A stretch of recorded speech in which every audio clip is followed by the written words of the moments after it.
Hola gente, ¿qué tal? Soy Kini. Sed bienvenidos, sed bienvenidas, poneos a gusto, que vamos a cambiar de cartucho.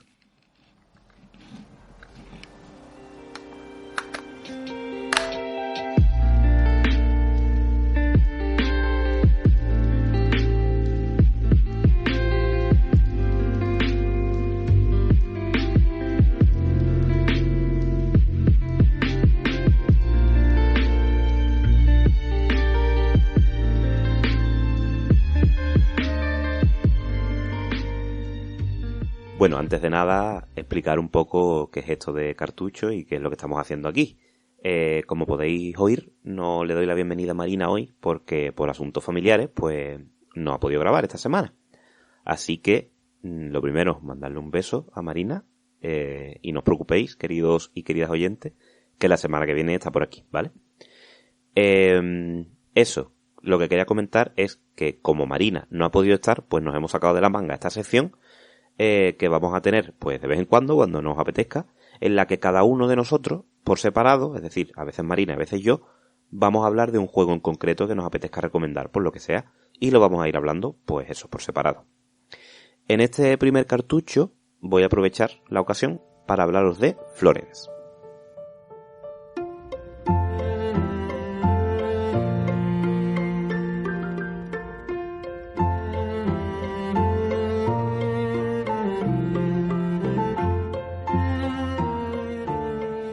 Florence es un videojuego indie desarrollado en Australia por el estudio Mountains y publicado por Annapurna, que son los publishers de otros juegos indie muy reconocidos como Journey, Sayonara Wild Hearts o Outer Wilds.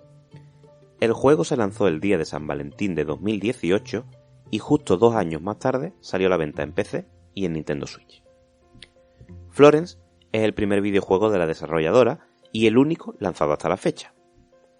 Su director principal y diseñador es Ken Wong, que había trabajado previamente en otros juegos indies como Monument Valley, y el compositor de su banda sonora es Kevin Penkin, compositor en juegos como Dimo o Non-9, juego en el cual tuvo la oportunidad de trabajar con Nobuo Uematsu, compositor de las bandas sonoras de varias entregas de la saga Final Fantasy, incluyendo Final Fantasy VII o Final Fantasy X como sus trabajos más populares. Destaco estos dos miembros del equipo, el diseñador y el compositor, porque son los dos puntos fuertes de este juego. Florence es, en resumen, un cómic interactivo.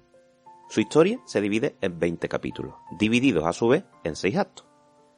La acción del juego se desarrolla mediante viñetas, que son como pequeñas historietas o pequeñas tiras cómicas que muestran momentos de la vida de Florence, su protagonista.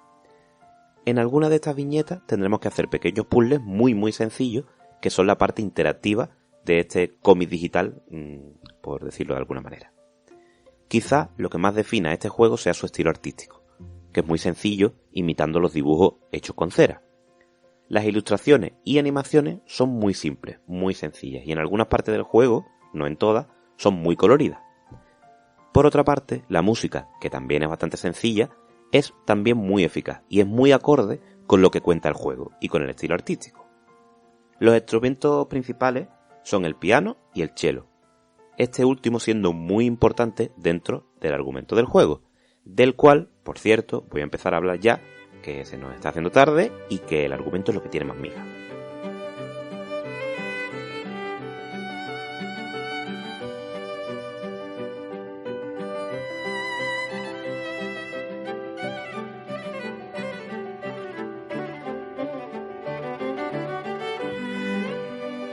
Florence Yeo, creo que se pronuncia así, tiene 25 años y, como vemos en las primeras viñetas de este videojuego, está sumida en una monotonía y en una rutina de la que aparentemente no puede salir, o al menos no intenta hacerlo.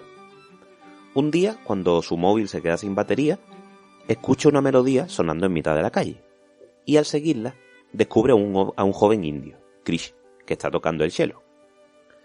Florence se fija en este chico y empiezan a tener citas. Aquí se presenta el minijuego más recurrente dentro de este videojuego. Un pequeño puzzle con el que formamos una especie de bocadillos típicos de cómic para comunicarnos con Krish. Pero estos bocadillos están vacíos, es decir, no tienen palabras, solo tienen colores. Aún así, las formas de las piezas que usamos para crear dichos puzzles nos da pistas sobre cómo nos estamos comunicando. Por ejemplo, si estamos en una primera cita, los nervios, las expectativas, el miedo incluso, hacen que las ideas que queramos expresar no siempre sepamos decirlas bien.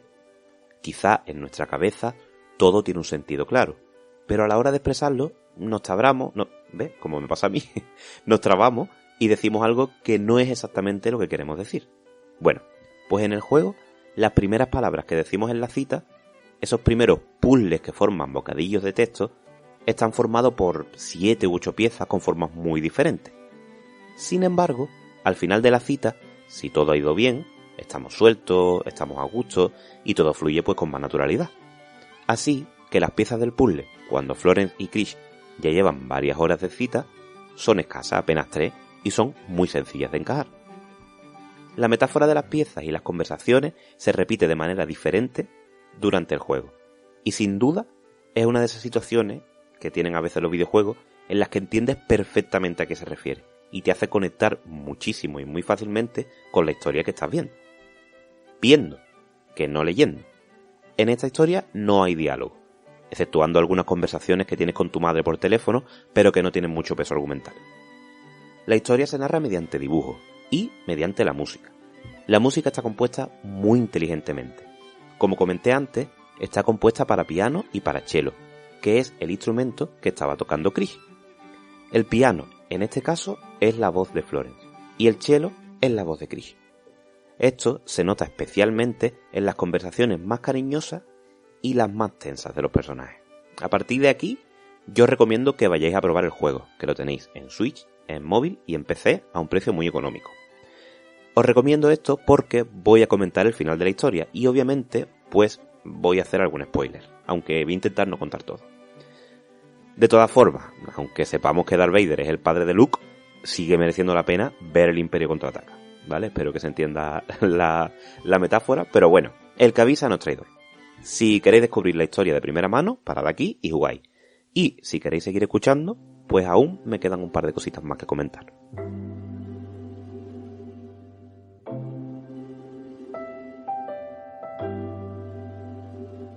La historia sencilla y aparentemente alegre que nos cuenta este juego se vuelve algo más amarga y triste con la primera discusión que tienen Florence y Krish. Una discusión en el supermercado, a la hora de hacer la compra. Una discusión tonta, que no tiene un peso y que ni siquiera llegamos a saber por qué nace. Pero es que no hace falta, porque de eso habla el juego. La discusión les amarga el día, y solo son capaces de disculparse mucho más tarde, cuando se les ha pasado ya el cabreo. Pero aún así lo hacen, se disculpan y lo arreglan. Y así transcurre un año precioso, en el que Krish le confiesa a Florence que su sueño es ser chelista profesional, Florence le anima a que lo intente y a que entre en una academia, se van a vivir juntos, Krish anima a Florence a que recupere su pasión de cuando era pequeña, dibujar. Sin entrar en mucho más detalle, en esta historia no todo sale bien, ni tampoco sale todo mal. Y a partir de aquí, si me lo permitís, entro en lo personal. He jugado este juego 2 veces. Una, hace algo más de un año, en la que estaba en mitad de una relación estable y muy feliz, pero muy perdido personal y laboralmente. Y otra, la segunda vez que he jugado, que ha sido ahora para hacer el podcast, en la que esa relación está acabada y superada, pero en la que lo personal y lo laboral siguen siendo igual de problemáticas para mí. ¿Qué pasa? Que me es muy curioso cómo este juego, que aparentemente es sencillo y que no tiene grandes pretensiones, se me ha quedado tan dentro desde la primera situación que os he contado hasta la segunda, a pesar de que las enseñanzas o la moraleja que saco de cada una de las jugadas es diferente. La primera vez que lo jugué, yo, o el yo de la relación estable pero perdido en el mundo, entendió que tienes que perseguir tus sueños, que tienes que hacer lo que de verdad te llene y rodearte de gente que impulse eso mismo. Y eso es un lujo, y a la vez es una necesidad. ¿Qué pasa? Que la segunda vez que lo he jugado, yo, o el yo del presente que tiene las cicatrices de la ruptura de esa relación, cicatrices ya sanadas, eso sí, esa relación en la que estaba cuando lo jugó por primera vez, o el yo que sigue tan perdido como la primera vez que lo jugué, ese yo ahora saca otras enseñanzas. Ahora, lo que yo he entendido es que sí, que es importante avanzar hacia donde tú quieras estar, por supuesto. Pero que es aún más importante saber dónde estás ahora. ¿Sabes cuáles son tus herramientas, cuáles son tus armas y cuál es verdaderamente tu objetivo? Conocer eso. Y que sí, que por supuesto es un lujo tener gente que te impulsa a estar donde tú quieras estar y a conseguir los objetivos que tú quieras conseguir. Pero los lujos hay que tratarlos como lo que son. Algo valioso, algo irreemplazable y algo a lo que hay que hacer todo lo posible, mientras sea sano, para mantener a tu lado. Yo terminé el juego la primera vez sintiéndome afortunado por tener una persona que me ayudaría a salir de la situación en la que estaba.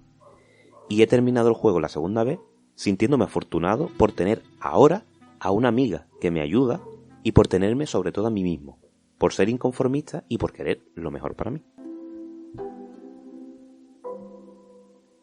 Eso me parece alucinante no solo de los videojuegos, sino de cualquier medio artístico. O sea que cada vez que lo escuchas, lo lees o lo ves, o por supuesto lo juegas, puedes tener diferentes sensaciones y diferentes aprendizajes sobre todo. Y me parece súper importante recalcar eso, que estas lecturas que se sacan del arte también se pueden sacar de los videojuegos, porque valga la redundancia, son una forma de arte más, y tan válida y respetable como las otras.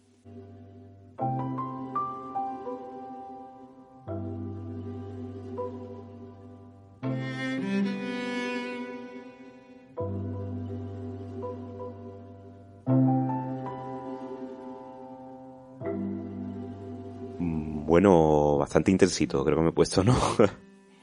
Iba a decir que para relajar un poco el ambiente, pero la verdad es que no va a ser para relajarlo. Creo que lo voy a tensar más porque lo que voy a contar no es precisamente alegre o liviano. Pero bueno, para cambiar un poco el tono de lo que hablamos, os voy a comentar una cosa que acabo de descubrir investigando sobre el juego y sobre lo que creo que haremos un capítulo del podcast porque es que tiene muchísima miga. Os cuento. Resulta que Tony Cocolucci, uno de los trabajadores de Mountains, el estudio que desarrolló Florence, publicó tras abandonar el estudio que Ken Wong, director y diseñador principal del juego, había sido especialmente cruel y duro con él, y cito textualmente, hasta el punto de la depresión y el suicidio. Estas acusaciones las publicó en la misma semana en la que salieron a la luz otras tantas acusaciones de muchísimas trabajadoras de la industria del videojuego, en las que ponían nombre a algunos de los compañeros o jefes que las habían insultado, maltratado o incluso abusado de ellas. Así que Tony, en medio de esta vorágine, indicó que Ken no había hecho eso, pero sí especificó que no trataba muy bien a las mujeres y que, cito de nuevo textualmente, a pesar de que se trata a sí mismo como feminista y aliado, os digo que no, que es un mentiroso. Después de estas acusaciones, Ken Wong, el director, se disculpó públicamente y explicó de varias maneras que se arrepentía mucho de no haber hecho las cosas mejor y del dolor que había tenido que llevar desde entonces el antiguo trabajador de Mountains. Además, dijo que estaba trabajando en maneras de ser un mejor líder y de hacer mejor su trabajo y cuidar mejor a su equipo. Es muy triste, si me preguntáis, ver cómo hasta en estudios indie, que es lo más fuerte, la cultura de la explotación y de la misoginia está estancadísima dentro de la industria del videojuego. Y aunque aún queda mucho por hacer, en cierto modo también es esperanzador ver que, sobre todo las trabajadoras, se unen para denunciar casos de abuso y de explotación que están sufriendo, a día de hoy, vaya. En fin, un poco en resumen, lo dicho, que en breve haremos un episodio, Marina y yo, hablando de casos como este, o como el de Activision Blizzard, que eso tiene muchísima miga, tiene mucha tela, mucho que comentar, y eso, haremos un capítulo para poder profundizar y dar una opinión explayándonos más tranquilamente.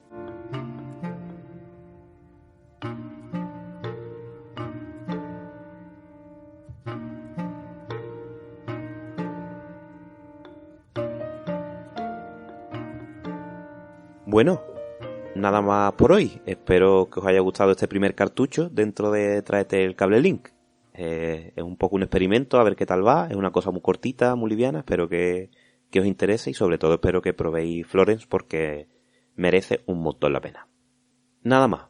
Muchas gracias por escucharnos y recordad que podéis seguir el podcast a través de iVoox y Spotify. Y que podéis dejarnos vuestros comentarios, vuestras dudas y lo que queráis a través de nuestro Instagram. Tráete el Cable Link, todo junto, o de nuestro Twitter. Tráete Cable Link, todo junto también. Nos vemos en la próxima. Hasta luego, gente. Gracias por estar.